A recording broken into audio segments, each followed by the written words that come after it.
Edwin van der Sar says no to Manchester United. In a nutshell, you can say that he has snubbed Manchester United. Then we are going to go in and talk about the new recruitment manager at Manchester United, who is really going to be coming in at the end of the season, and United is really beating off competition from teams like Chelsea and very many others in here onto the United Matters channel. In this episode, we are going to talk about Antony and Lisandro Martinez, how Edwin van der Sar tried to convince them to stay at Ajax, and obviously the efforts never went in as he wanted them to go. Welcome to United Matters channel. How are you guys, and where are you watching us from? I go by the names of Rock and David. Smash the like button, comment and share. If at all you're watching us for the very first time, endeavor to go into the lower right bottom corner, smash the subscription button, and after smashing it, hit the notification bell that will enable you get notified each and every time I upload a video on this channel. Guys, I'm back. I remember we last heard from each other after the game of Leeds, after doing the match reaction, the game of Chelsea. After doing the match reaction, guys, I felt exhausted, slept off, and didn't really return. And on Monday, yesterday, I never really managed to come, but I'm sorry, but I'm back, fully back, and I think I'm really doing great, and I'm here to really present you the best that you guys deserve to get from Rockani David. Now, let's get into this story. Last week, we had a story coming in from the consultants in Netherlands telling us that United were in talks with Edwin van der Sar to come on and really become the director of football at Manchester United, meaning that the job of John Mata is in really jeopardy at Manchester United. But it looks like it's really hard for him to go ahead and really leave the club. But if at all Ed Woodward left the club, who is John Mata not to leave the club? That's it. If Ed Woodward left the club, Matt Judge left the club, and very many others, close to 7, have so far left. And obviously Ten Hag is trying to go on and really rebuild and bring in people that he knows. What makes you think that John Mata is really that special guy? If at all Ten Hag, the manager of the team, is telling the board that, please, this man failed me and I need someone competent who has the experience to go in and really negotiate deals to bring me the players I want, why not really take him off? Or he becomes the assistant director of football and the other one comes in as a senior director of football? Because as things stand at Manchester United, Ten Hag was let down by the negotiation skills of John Mata. That's it. So, as things stand, we've been told again today that Van der Sar has said no to Manchester United, a snub, and obviously he said this in his own words. He said, I have a very good relationship with the board, and I had 6 fantastic years at Manchester United, but I haven't finished here yet. Obviously, I believe Van der Sar would have dreamed to come to work at Manchester United as a director of football, because he comes in when he knows what exactly as Manchester United. Ten Hag will brief him and we tell him that these are the conditions I want you to put on table to see to it that you really get the best out of this. But the problem at Ajax is they've lost 2 important people the previous 1 year. They lost Mark Overmars. He was like the director of football. You got sporting director who was really trying to go on and really search for those players that Ten Hag and him really brought at Ajax. And after him leaving, they've lost Erik Ten Hag, who had been there for close to 5 years and obviously took Ajax to a very different level. He has made them a lot of money by grooming players, signing them on the cheap and sending them and selling them expensively. It started way back with the likes of Matthias de Ligt, Frankie de Jong, you get those kind of players, ZH, you get, and now it's on to the likes of the Antony, Lisandro Martinez, Sebastian Haller, the Gravenberch of this world. So it shows you how important this guy was. Now, after losing those 2 people, it really looks hard for Van der Sar to leave the club. Over much wouldn't like to miss out on an opportunity to come out and work at Manchester United, but how do you leave Ajax? Because Van der Sar and Ajax really have a lot of history together, and it will look so much sounding for the name of Van der Sar at Ajax, if at all they succeed, than at Manchester United. You get? That's why you see at clubs like Arsenal, you won't hear so much onto the director of football. Not until Edu Gaspar came in through when Arsenal was down, and obviously he's really trying to take it up. But now at Ajax, they are on the ground floor, Trust me, they are, because with the Champions League, they've only won one game and lost how many? 3. It shows you the gap that is there at Ajax that Van der Sar has to bridge. And obviously, I think he's really working with Klaas-Jan Huntelaar nowadays as the director of football at a side which goes by the names of Ajax. But obviously, the experience is really lacking. Mark Overmars was really one of those people that really worked with Ten Hag and did that. So to me, I believe there are things he hasn't finished at Ajax, as he's telling us. And what has really brought this is the departure of Erik Ten Hag and Overmars. I believe if at all they lost only Erik Ten Hag and Overmars stayed, obviously they would have really had a very good go with Van der Sar, Klaas-Jan Huntelaar becoming a CEO, and Overmars staying into the director of the football role, because that is the most important role at any club right now, because it's responsible for really doing a plan for what the club is going to be like. Now, the CEO, let me give an example like Manchester United. The CEO will be responsible for the day running of the club, but not the footballing matters. What he does, he appoints a director of football who is really going to go on and really select the manager of the club, the style of play, which players are we going to sign, the plan, like the 5-year plan, 10-year plan of the club, footballing wise, and what football philosophy are we going to develop, and which kind of players should be going or who should be bringing on the club, the scouts, and which type of players they should be scouting. That's the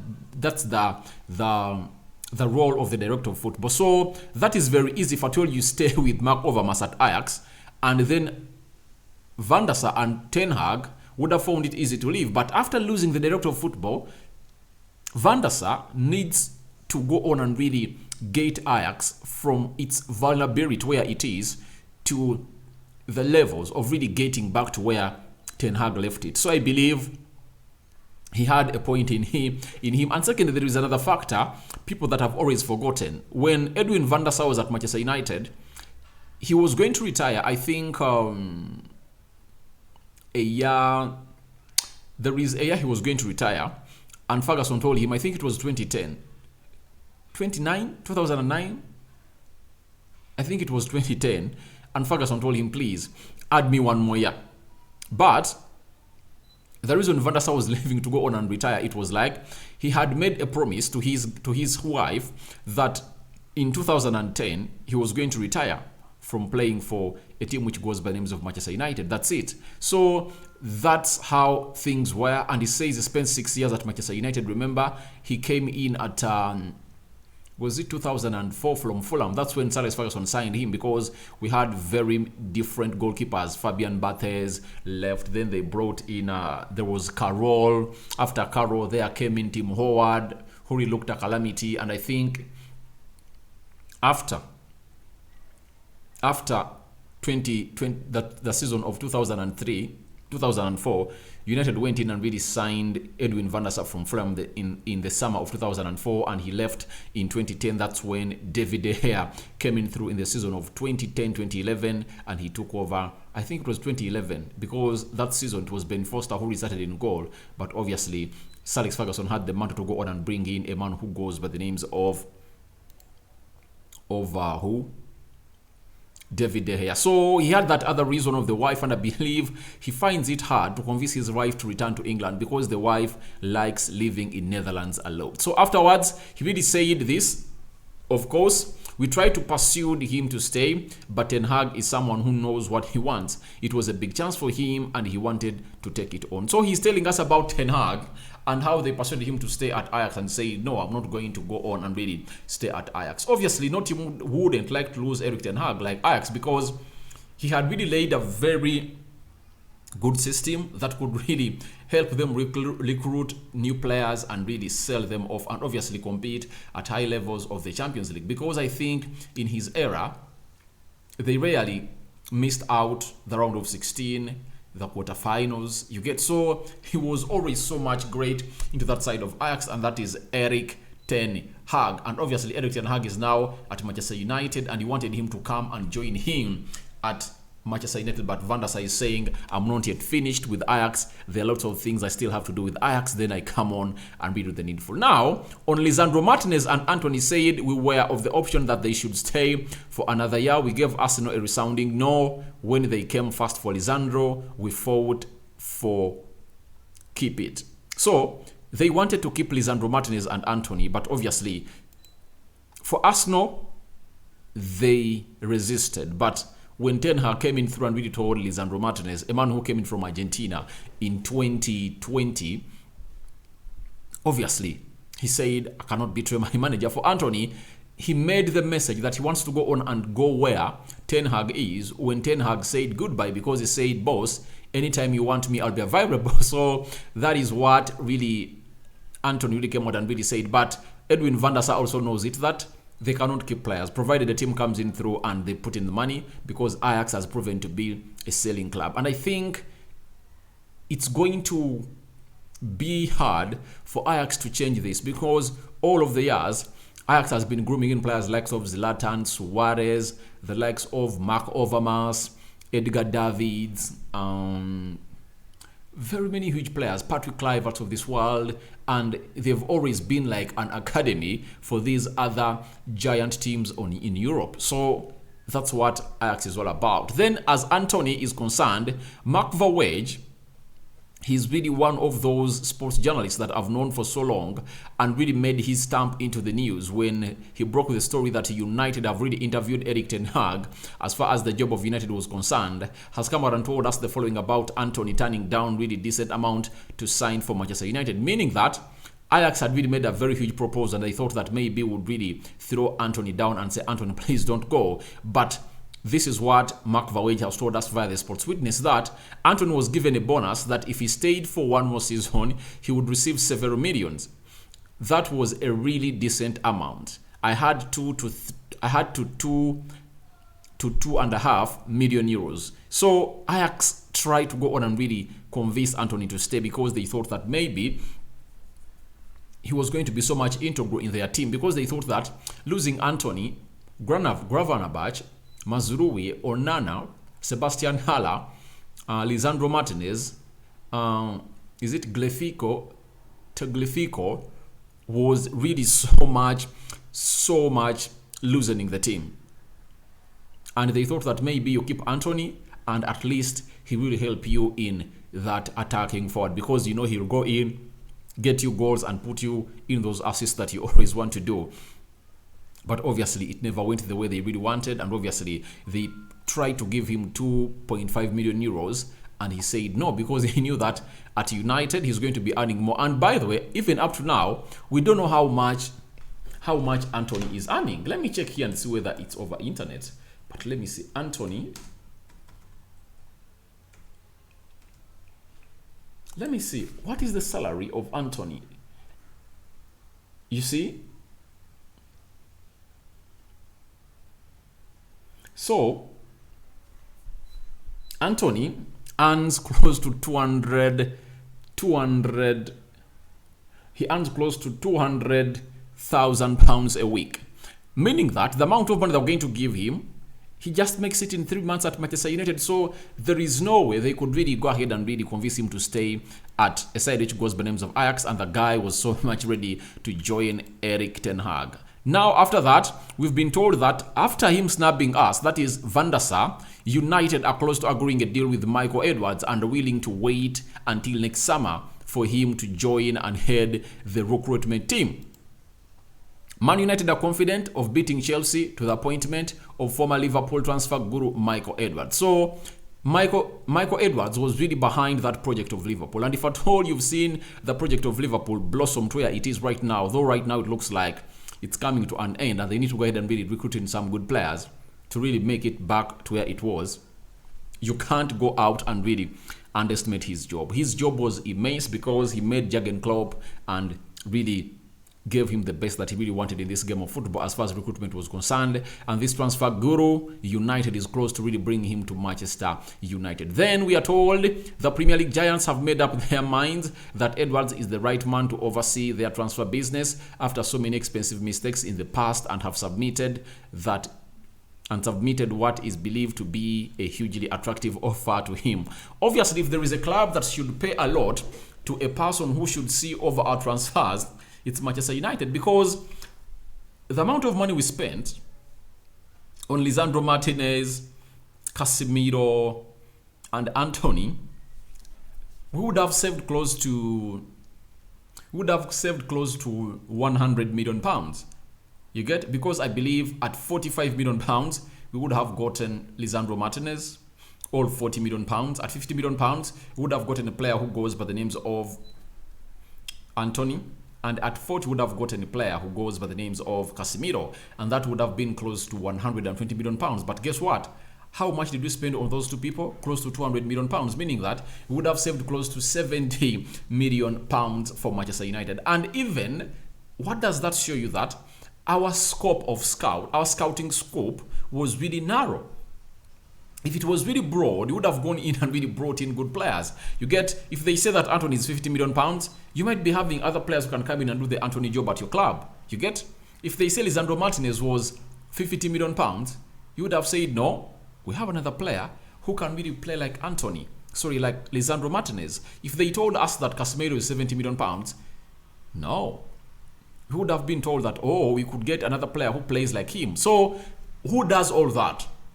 Head of recruitment and a person who sees over the transfers at Manchester United. That's why Edwards is really something great. And if at all he happens to come in at Manchester United, it's really going to be one of those boosts that we have to go on and really upload in here at Manchester United, because we need people who have done it somewhere else to come in and do it at Manchester United, not people who learn on the job. For example, Ole Gunnar Solskjaer was the manager of Manchester United, and guess what? Till now, no competent club in the Premier League can really give him a job.